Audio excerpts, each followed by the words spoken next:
Hi guys, Bigg Boss season 7 ടോക്കിലേക്ക് നമ്മുടെ തൊഴിൽ മീഡിയയിലേക്ക് ബ്രോഡ്കാസ്റ്റിലേക്ക് നിങ്ങൾക്ക് വീണ്ടും ക്ഷണം സ്വീകരിക്കുകയാണ്.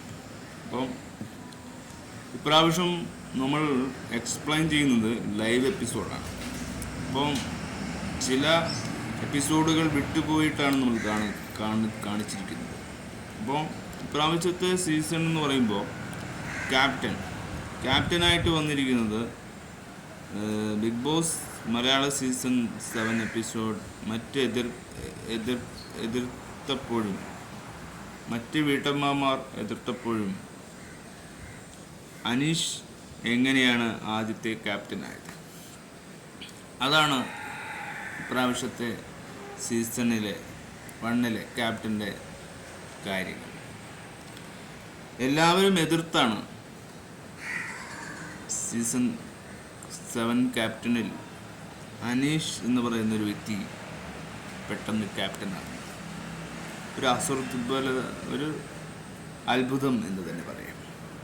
ബിഗ് ബോസ് മലയാള സീസൺ 7-2 സാധാരണക്കാരായ മത്സരാർത്ഥി, അതായത് കോമണർ അനീഷിനെ ക്യാപ്റ്റനായി തിരഞ്ഞെടുത്തത് നാടകീയമായ വഴിത്തിരിവിലാണ്. അത് അറിയുമോ എന്നറിയില്ല. ഒരു നാടകീയമായ വഴിത്തിരിവ് എന്ന് പറഞ്ഞാൽ മോഹൻലാൽ അവതാരകനായ ഷോയുടെ 2ാം എപ്പിസോഡിലെ പ്രധാന സംഭവങ്ങളാണ്. അനീഷ് ക്യാപ്റ്റനായത് നമ്മൾ പെട്ടെന്നാണ് വാർത്ത ചുരുക്കത്തിൽ. അപ്പോൾ 2025 ഓഗസ്റ്റ് 3 വലിയൊരു super star Mohanlal Bigg Boss Malayalam season ആരംഭിക്കുന്നു തന്നെ. ബിഗ് ബോസ് മലയാള സീസൺ 7 എപ്പിസോഡിൽ അനീഷ് ബി ഹൗസിൻ്റെ ആദ്യ ക്യാപ്റ്റനായി. അനീഷ് നല്ലൊരു മാതൃക ഭാഷ പറയുന്നവനാണ്. ആ ഒരു രീതിയിലായിരുന്നു അനീഷ് എന്ന് പറയുന്ന വ്യക്തിയുടെ ഒരു ടോക്സിക് ക്യാരക്ടറാണ് അനീഷ് എന്ന് എനിക്ക് മനസ്സിലാക്കും. പക്ഷെ ഒരു വ്യത്യസ്തമായ ശൈലി അനീഷിനുണ്ട്. ബിഗ് ബോസ് ഗ്രാൻഡ് ലോഞ്ചിന് ശേഷം പുതിയ ബേബി ഹൗസിലെ നാടകങ്ങളിലും ഇപ്പോൾ ശ്രദ്ധ കേന്ദ്രീകരിക്കുന്നു. അതിലെ മത്സരാർത്ഥികൾ പരസ്പര മറികടക്കാൻ പുതിയ അപ്ഡേറ്റുകൾ മിക്ക ഹൗസ്മേറ്റുകളും കടുത്ത എതിർപ്പ് നേരിട്ടും സാധാരണക്കാരായ മത്സരാർത്ഥിയുടെ ഒരു ആദ്യ ക്യാപ്റ്റനായി തിരഞ്ഞെടുത്ത് ബിഗ് ബോസ് മലയാള സീസൺ 7 2ാം എപ്പിസോഡിൽ സംഭവിച്ചതാണിത്. അപ്പോൾ ബിഗ് ബോസ് മലയാള സീസൺ 7 ആദ്യ ക്യാപ്റ്റൻ അനീഷായി മാറിയിരിക്കുന്നു. ബിഗ് ബോസ് മലയാള സീസൺ 7 ആദ്യ ക്യാപ്റ്റൻസി ടെസ്റ്റ് 2025 ഓഗസ്റ്റ് 4 2ാം എപ്പിസോഡിൽ നടന്നു. ക്യാപ്റ്റനെ കണ്ടെത്തുന്നതിനായി ബിഗ് ബോസ് അസാധാരണമായ ദൗത്യം നിർവഹിച്ചു. ക്യാപ്റ്റനായി അർഹതയില്ലാത്ത ഒരാൾക്ക് എന്തുകൊണ്ട് എന്ന് വിശദീകരിക്കാൻ വീട്ടുകാരോട് ആവശ്യപ്പെട്ടു. കൂടുതൽ നാടകീയമായ ചേർത്തുകൊണ്ട് അർഹതയില്ലാത്ത മത്സരാർത്ഥിയുടെ മേൽ ഷേവിംഗ് ക്രീം പുരട്ടാൻ മത്സരാർത്ഥികളോട് ആവശ്യപ്പെട്ടു. ഇത് സ്വാഭാവികമായും അനീഷ് ശ്രദ്ധേയിച്ചു. ബേബി ഹൗസിലേക്ക് അവതാരകൻ മോഹൻലാൽ സ്വാഗതം ചെയ്ത ആദ്യ മത്സരാർത്ഥിയായിരുന്നു അദ്ദേഹം. തുടക്കം മുതൽ തന്നെ ചില തൂവലുകൾ ചപ്പിക്കൊണ്ട് അനീഷിൻ്റെ മുഖത്ത് ഏറ്റവും കൂടുതൽ നുര വന്നു. ബഹുമാനം ഒരു പ്രധാന ഘടകമാണ്, അനീഷ് നേരത്തെ പറഞ്ഞിരുന്നു. എന്നാൽ ബഹുമാനം നേടണമെങ്കിൽ ആദ്യ ബഹുമാനം കാണിക്കണമെന്നും മറ്റ് മത്സരാർത്ഥിയോട് വാദിച്ചു. എനിക്ക് ഇങ്ങോട്ട് ബഹുമാനം വേണം, എന്നാലേ ഞാൻ അങ്ങോട്ട് ബഹുമാനിക്കുള്ളൂ എന്നുള്ള ഒരു സ്ട്രാറ്റജി, അതായത് അനീഷിൻ്റെ ഭാഗത്തു നിന്നുണ്ടായിരുന്നു.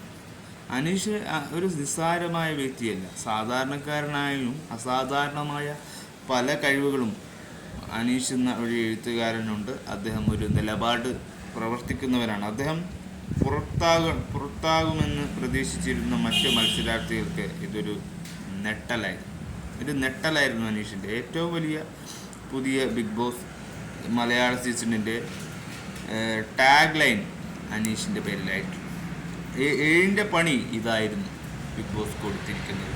അതായത് ബിഗ് ബോസ് മത്സരാർത്ഥികൾക്ക് അവിടെ മത്സരിക്കുന്ന വ്യക്തികൾക്ക് ഏഴിൻ്റെ പണി എന്ന് പറയുന്നത് അനീഷ് തന്നെയാണ്. ഇത് ജനപ്രിയ വ്യാപകമായി 8ൻ്റെ പണി അപ്രതീക്ഷിതമോ പരിഹരിക്കാനാവാത്തതോ ആയ പ്രശ്നമാണ് എന്നാണ് അർത്ഥമാക്കുന്നത്. എന്നതിനെക്കുറിച്ച് വാക്കുകളുടെ ഒരു കളിയാണ്. ഇത് വഹിക്കും. ബിഗ് ബോസ് മലയാളം സീസൺ 7ൻ്റെ എക്സ്ക്ലൂസീവ് ഹൗസ് ടൂറിലൂടെ മോഹൻലാൽ റിയാലിറ്റി ഷോക്ക് തുടക്കം കുറിക്കുന്നു. എന്നിരുന്നാലും മറ്റ് ക്യാപ്റ്റൻസി ടാസ്കുകളിൽ ബിഗ് ബോസ് ഈ രീതി തുടർന്ന് ഉപയോഗിക്കുമോ എന്ന് കണ്ടെത്തും. ഈ രീതി തന്നെ ഉപയോഗിക്കണം.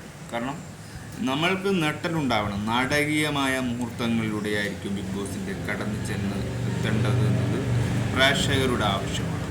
കാരണം പലതും കട്ട് ചെയ്തും കുറേ പേരെ രസിപ്പിച്ചും കൊണ്ടുമുള്ള ബിഗ് ബോസ് റിയാലിറ്റി ഷോ നടക്കാൻ പാടില്ല. അങ്ങനെയുള്ളൊരു വിവാദങ്ങളിലേക്ക് എത്തിപ്പെടാൻ ബിഗ് ബോസ് സാധ്യതയുണ്ട്. ഞാൻ പറയുന്നു, അനീഷ് എന്ന് പറയുന്നൊരു കണ്ടസ്റ്റൻസ്, ഞാൻ വോട്ട് ചെയ്തത് അനീഷ് ഇപ്രാവശ്യം നോമിനേഷൻ ഇല്ല. അടുത്ത പ്രാവശ്യം നോമിനേഷൻ ഉണ്ടായി തീർച്ചയായും അനീഷിന് വോട്ട് ചെയ്യും. കാരണം അനീഷ് ബിഗ് ബോസ് മത്സരാർത്ഥി കണ്ടസ്റ്റൻ്റ് ആണ്. മറ്റു പേരുടെ കാര്യത്തിൽ എനിക്ക് വലിയ നിരാശയുണ്ട്. സെലിബ്രിറ്റീസ് ആണെങ്കിലും ആ സെലിബ്രിറ്റികൾ കാണിക്കേണ്ട പക്വത ബാക്കിയുള്ളവർ കാണിക്കുന്നു. അതായത് സിംഗർ, പാട്ടുകാരൻ അക്ബർ വരെ ചെയ്തു കൂട്ടുന്നത് എന്താണ്?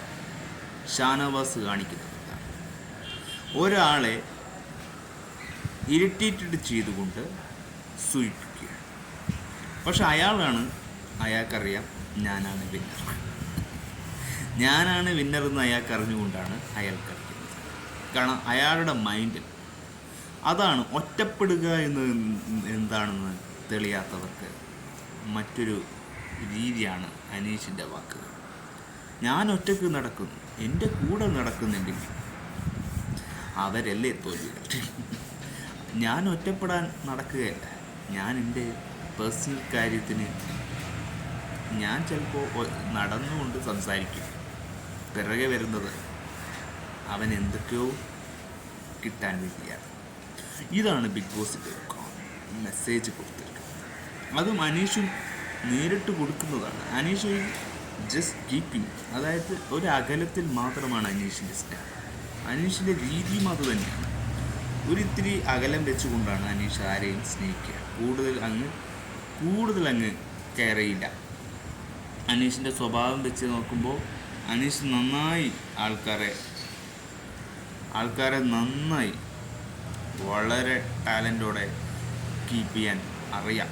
ഇത്ര അകലത്തിൽ അനീഷ് കീപ്പ് ചെയ്യും. കാരണം അനീഷിൻ്റെ വാക്കുപോലുകൾ എവിടെയാണ് മുട്ടുക എന്ന് പറയാൻ പറ്റില്ല. അനീഷ് നല്ലതാണ്. ഫാത്തിമ എന്ന് പറഞ്ഞ പെൺകുട്ടി നല്ലതാണ്. ഫാത്തിമ റാണ, അങ്ങനെ രേണു, അങ്ങനെ റാണ എന്ന മറ്റാണ് പേര്. ആ ഒരു കഥയിൽ ഈ ബിഗ് ബോസ് കഥാപാത്രങ്ങളിൽ എല്ലാവർക്കും ഉണ്ട് ഒരു അസുരതമായ നിരസം. അപ്പാനിശരത്തൊക്കെ വേസ്റ്റ് എന്ന് വിളിക്കപ്പെടും. മുള്ളംപന്നി എന്ന ടാഗാണ് അനീഷിന് ചാർത്തി കൊടുത്തിരിക്കുന്നത്. കാരണം അനീഷിന് മുള്ളെറിഞ്ഞാൽ മറ്റുള്ളവർക്കത് കൊള്ളും. അതുകൊണ്ട് തന്നെ അത് ഇഷ്ടപ്പെട്ട് അത് തിരിച്ചു വാങ്ങിച്ചു. ഈ ഇടയിൽ ഒരു എപ്പിസോഡ് കണ്ടപ്പോൾ അപ്പോൾ ഒരു ക്യാപ്റ്റന് സുഖിക്കുന്ന രീതിയാണ് കണ്ടസ്റ്റൻസ്. Yes, okay. പലർക്കും പല ബോഡി ഷെയ്മിംഗ് ഉണ്ട്. പലർക്ക് വസ്ത്രത്തിൻ്റെ പേരിലുണ്ട്. ചിലർക്ക് ഇമോഷണൽ സ്ട്രാറ്റജി ഉണ്ട്. അങ്ങനെ രീതിയാണ് ലൈവിൽ പോയിക്കൊണ്ടിരുന്നത്. മൊത്തത്തിൽ അങ്ങ് എപ്പിസോഡ് വായിച്ച് പറയാനൊന്നുള്ള കഴിവ് എനിക്കുമില്ല. ഞാൻ പറയുന്നത് സൂക്ഷ്മമായ നിരീക്ഷണത്തിലാണ്. കാരണം എനിക്ക് പറയേണ്ടത് ഇതൊക്കെയാണ്. എനിക്ക് വേണ്ടത് മറ്റുള്ള ആരുടെയും ആ ബിഗ് ബോസിൻ്റെ അഭിപ്രായമാണ്.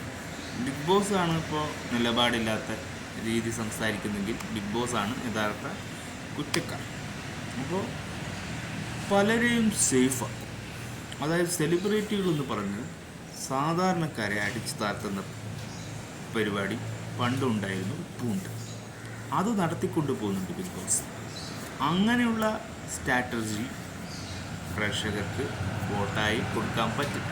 പിന്നെ രേണു സുധിക്ക് ഞാൻ വോട്ട് കൊടുത്തു. ആ പെൺകുട്ടി കയറില്ല എന്ന് പറഞ്ഞ് ബിഗ് ബോസിൽ കയറിയതിന് വേണ്ടി മാത്രം ഇനി വോട്ട് കൊടുക്കും. ഇനി നിലവാരം ഒക്കെ ഉണ്ടെങ്കിൽ മാത്രം ഇനി ആ കണ്ടസ്റ്റൻസിനൊക്കെ വോട്ട്. പക്ഷെ അടുത്ത പ്രാവശ്യം അനീഷിന് ഉറപ്പായും വോട്ട് കൊടുത്തിരിക്കും. കാരണം ഒരു വ്യക്തിക്ക് മാത്രമാണ് ഒരു ദിവസത്തെ വോട്ട്, പിന്നെ വോട്ടില്ല. അങ്ങനെയായിട്ടും കണക്ക് കൂട്ടാം. അതായത് ലക്ഷത്തിൽ ഒന്നേ ഉണ്ടാവൂ എന്ന് പറയുന്ന ഡയലോഗാണ്. ആ കണത്തിൽ വരണം മത്സരാർത്ഥികൾ. ബിഗ് ബോസ് ഉണ്ടാക്കുന്ന കണത്തിലല്ല, പ്രേക്ഷകർ ഉണ്ടാക്കിയെടുത്ത ഒരു വിചിത്രമായ കഥയില്ല. ആ കഥയാണ് നാളെ ഫോളോവേഴ്സായി മാറുന്നത്. നമുക്കാഗ്രഹമുള്ളത് ഈ രീതിയാണ്.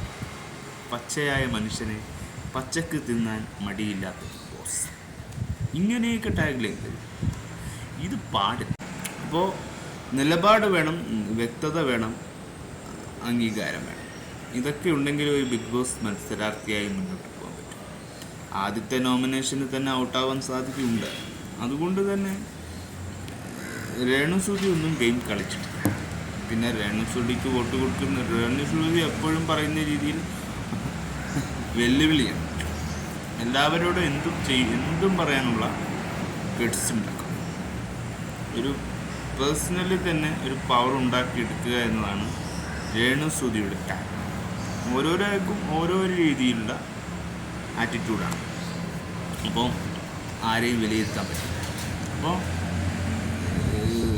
ശരിക്കും പറഞ്ഞാൽ നമുക്ക് കണ്ടൻറ്റ് കിട്ടുന്നു എന്നത് വാസ്തവം. പക്ഷെ ചില കട്ടിങ്സ്, ഇപ്പോൾ ബിഗ് ബോസ് കാണിക്കുന്ന ചില എഡിറ്റിംഗ് പ്രോബ്ലംസിലൂടെ പ്രേക്ഷകരെ മണ്ടന്മാരാക്കൽ. കാരണം അവർ എല്ലാം അറിയുന്നു, അവരെല്ലാം ഇതുപോലുള്ള കാര്യങ്ങളിലേക്ക് എത്തുന്നു. ജസ്റ്റ് ടിക്കറ്റ് ദ വാട്ട്, സംഭവിക്കുന്നെല്ലാം നല്ലത് സംഭവിച്ചേക്കാം. ഇത് അനീഷാണ് ഹീറോ. അനീഷ് ഹീറോ എന്ന് എഴുതി കഴിഞ്ഞു, not zero. Aneesh is super star. അനീഷിനെയാണ് എന്തൊക്കെയോ ഇപ്രാവശ്യം പെണ്ണുങ്ങൾക്ക് സ്ഥാനം കിട്ടും. അതുപോലെ ഫാത്തിമ വിന്നറായ, അങ്ങനെയുള്ള പലർക്കും പ്രാവശ്യം വിന്നിങ് പോകുന്നുണ്ട്. കിച്ചണിൽ തന്നെ ചടഞ്ഞു കൂട്ടിയിരിക്കുന്ന ചില ആൾക്കാരുണ്ട്. അവരോട് പറയണം, വേഗം കളത്തിലിറങ്ങുക, ചതികൾ മനസ്സിലാക്കുക. എവിടെയും ഒട്ടിപ്പിടിച്ച് കിടക്കുന്ന സെപ്റ്റിക് ടാങ്ക് പോലെയുള്ള അവസ്ഥകളിലേക്ക് നിങ്ങൾ എത്തിക്കാതിരിക്കുക. Just think your brain. അത് നിങ്ങൾ ചെയ്യണം. ഷാനവാസൊക്കെ ഓവറാണോ എന്ന് തോന്നുന്നു. അക്ബറും ഓവറാണ്. അപ്പോൾ ഒരുപാട് പേര് ഓവറാണ്. ബിക്കോസ് നിങ്ങൾ മനസ്സിലാക്കണം, നിങ്ങൾക്കാണ് 8ൻ്റെ പണി വരാൻ പോകുന്നത്. 7ൻ്റെ പണി നിങ്ങൾ അവർക്ക് കൊടുക്കും, 8ൻ്റെ പണിയിൽ നിങ്ങൾക്ക് ആ പണി കിട്ടും. ഇവന്മാരെ പോലുള്ളവർ നല്ലൊരു കണ്ടസ്റ്റൻസ് ആക്കി മാറ്റി നിങ്ങൾക്ക് ഇഷ്ടമുള്ളവരെ മത്സരാർത്ഥികളാക്കി നിങ്ങൾ കപ്പ് കൊടുത്തോ. അത് നിങ്ങൾക്ക് 8ൻ്റെ പണി കിട്ടും. ആ 8ൻ്റെ പണി കിട്ടാതിരിക്കാൻ 7ൻ്റെ പണി നന്നാക്കണം നിങ്ങൾ. ഇല്ലെങ്കിൽ 8ൻ്റെ പണി നന്നാവില്ല. അത് നിങ്ങൾ നോക്കുക. ഇപ്പോൾ തന്നെ കുറെ കണ്ടൻസിൽ പല നിലപാട്, അനീഷിനെ മാസം ഒറ്റപ്പെടുത്തുന്ന രീതിയിലുള്ള കണ്ടൻറ്റ് പോകുന്നുണ്ടല്ലോ. അപ്പോൾ അതൊക്കെ എന്താണ്? അപ്പോൾ അതൊക്കെ നമ്മൾ നോക്കണം, നോക്കിയേ പറ്റും. അതാണ് പല റിവ്യൂസും പറയുന്നത്. പലരും കണ്ടൻറ്റ് ഇടുന്നവർ പറയുന്ന അഭിപ്രായങ്ങളിലൂടെ ഞാനും എത്തിയെന്ന് നിങ്ങൾക്ക് മനസ്സിലാക്കാം. ഞാൻ മൊത്തത്തിലൊന്നും ഇടുന്നില്ല, പലതും ഒരു രസകരമാകുന്നില്ല, അത് അത്രേ പറയുന്നു. എന്നാലും അനീഷ് ഒരു ഗുഡ് പ്ലെയറാണ്.